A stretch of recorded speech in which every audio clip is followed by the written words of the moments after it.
سب سے پہلے بات کریں گے چیمپئنز ٹرافی کی، جس کے معاملے پر فیصلے کے لیے آئی سی سی کا اجلاس 5 دسمبر کو ہوگا۔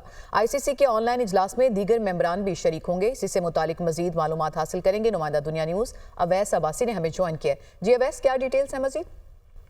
جی بالکل، دیکھیے اہم میٹنگ ہونے جا رہی ہے جس میں آئی سی سی چیمپئنز ٹرافی کے حوالے سے فیصلہ ہوگا کہ یہ پارٹنرشپ ماڈل کے تحت کھیلی جائے گی، ہائبرڈ ماڈل کے تحت کھیلی جائے گی۔ اس میٹنگ کے لیے جو ہے فائنل میٹنگ کی ڈیٹ جو ہے 5 دسمبر کو اناؤنس کیا۔ ذرائع کا یہ کہنا ہے آئی سی سی میٹنگ میں دیگر بورڈ کے حکام بھی شریک ہوں گے اور یہ میٹنگ جو آن لائن ہوگی، اور اس میٹنگ کے اندر پی سی بی اور بی سی سی اپنے فیصلے کے ساتھ میٹنگ میں شریک ہوں گے۔ یہ ایک حتمی میٹنگ ہوگی آئی سی سی چیمپئنز ٹرافی کے مستقبل کے حوالے سے۔ 5 دسمبر کو ہونے والی اس میٹنگ میں آئی سی سی کا چیمپئنز ٹرافی کا جو حتمی فیصلہ ہوگا وہ کن بنیادوں پر اور کہاں کہاں منعقد ہونے کی جا رہی ہے۔ صحیح، تو یہ حتمی میٹنگ ہوگی اس فیصلے کے لیے۔ اویس عباسی، بہت شکریہ، آپ نے ڈیٹیلز بتائیں۔ جی ایچ کیو حملہ کیس میں فرد جرم عائد نہ ہو سکی، سماعت 5 دسمبر تک ملتوی۔ عدالت نے آج بانی P T I Shah Mahmood Qureshi اور شیخ رشید سمیت دیگر ملزمان پر فرد جرم عائد کرنا تھی۔ بانی پی ٹی آئی کی جانب سے عدالت کے دائرہ کار کو چیلنج کر دیا گیا۔ وکلا صفائی کی جانب سے عدالت میں انسداد دہشت گردی ایکٹ کی دفعہ 23A کے تحت درخواست جمع کرا دی گئی۔ بانی پی ٹی آئی کو احتجاج کے 7 مقدمات میں گرفتار کر لیا گیا۔ بانی پی ٹی آئی کو 28 ستمبر، 5 اکتوبر اور 24 نومبر احتجاج کے مقدمات میں گرفتار کیا گیا۔ بانی پی ٹی آئی کو تھانہ نیو ٹاؤن کے مقدمے میں جوڈیشل ریمانڈ پر جیل بھجوا دیا گیا۔ مقدمات پر جوڈیشل ریمانڈ کے صدا کی سماعت اے ٹی سی جج امجد علی شاہ نے اڈیالہ جیل میں کی۔ جبکہ انسداد دہشت گردی عدالت لاہور میں شیر پاؤ پل پر تقاریر اور جلاؤ گھیراؤ کیس، شاہ محمود قریشی اور ڈاکٹر یاسمین راشد سمیت دیگر کی فرد جرم کے خلاف درخواستیں خارج۔ پاکستان تحریک انصاف کے رہنماؤں اور کارکنان کے خلاف جلاؤ گھیراؤ کیس کی سماعت کل تک ملتوی۔ انسداد دہشت گردی عدالت کے جج ارشد جاوید نے کوٹ لکھپت جیل میں سماعت کی۔ عدالتی عملے نے کوٹ لکھپت جیل میں ملزمان کی حاضری مکمل کی۔ وزیراعظم شہباز شریف کی زیر صدارت اجلاس پاکستان اور سعودی عرب میں مختلف شعبوں میں تعاون اور سرمایہ کاری کی پیش رفت پر غور کیا گیا۔ وزیراعظم کا دونوں ممالک میں جاری مختلف منصوبوں کی پیش رفت پر اطمینان کا اظہار۔ سعودی عرب نے ہر مشکل وقت میں پاکستان کا ساتھ دیا، یہ کہا گیا وزیراعظم کی جانب سے۔ انہوں نے یہ بھی کہا کہ سعودی عرب کے ساتھ متعدد شعبوں میں اشتراک جاری ہے۔ وزیر اعظم پاکستان شہباز شریف کل سے سعودی عرب کا 2 روزہ دورہ کریں گے۔ وزیر اعظم کوپ 16 کے سائٹ لائن ایونٹ میں حصہ لیں گے۔ اس کے علاوہ وزیر اعظم واٹر سمٹ میں حصہ لینے کے لیے سعودی عرب جائیں گے۔ وزیر اعظم کے ہمراہ وفاقی وزراء عطا تارڑ، مصدق ملک اور معاون خصوصی طارق فاطمی بھی موجود ہوں گے۔ وزیراعظم شہباز شریف کی زیر صدارت وفاقی کابینہ کا اجلاس کچھ دیر بعد ہوگا۔ اجلاس وزیراعظم ہاؤس میں ہوگا۔ 21 نکاتی ایجنڈا زیر بحث آئے گا۔ ٹیکس کے حصول کے لیے کیے گئے اقدامات پر کابینہ کو بریفنگ دی جائے گی۔ وزراء اور وفاقی سیکرٹریز کو بیرون ملک بزنس کلاس پر سفر کی اجازت پر غور ہوگا۔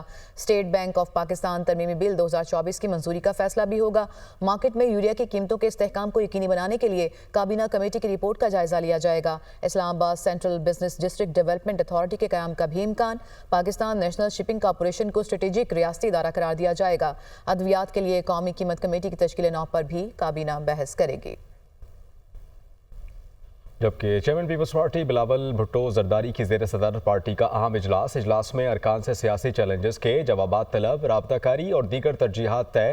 ارکان نے پنجاب، بلوچستان، سندھ کے ساتھ ساتھ وفاقی سطح پر چیلنجز کا ذکر بھی کیا۔ بات کر لیتے ہیں محمد اشد کراچی سے ہمیں جوائن کریں گے۔ اشد، بتائیے گا اس اہم اجلاس میں کیا امور زیر بحث آئیں گے بلاول بھٹو کی جانب سے؟ جی دیکھیں، پاکستان پیپلز پارٹی کی رابطہ کمیٹی کا اجلاس پارٹی کے چیئرمین بلاول بھٹو زرداری کی زیر صدارت بلاول ہاؤس میں ہوا، جس کا مقصد موجودہ سیاسی چیلنجز سے نمٹنے کے لیے حکمت عملی اور غور و خوض کرنا تھا۔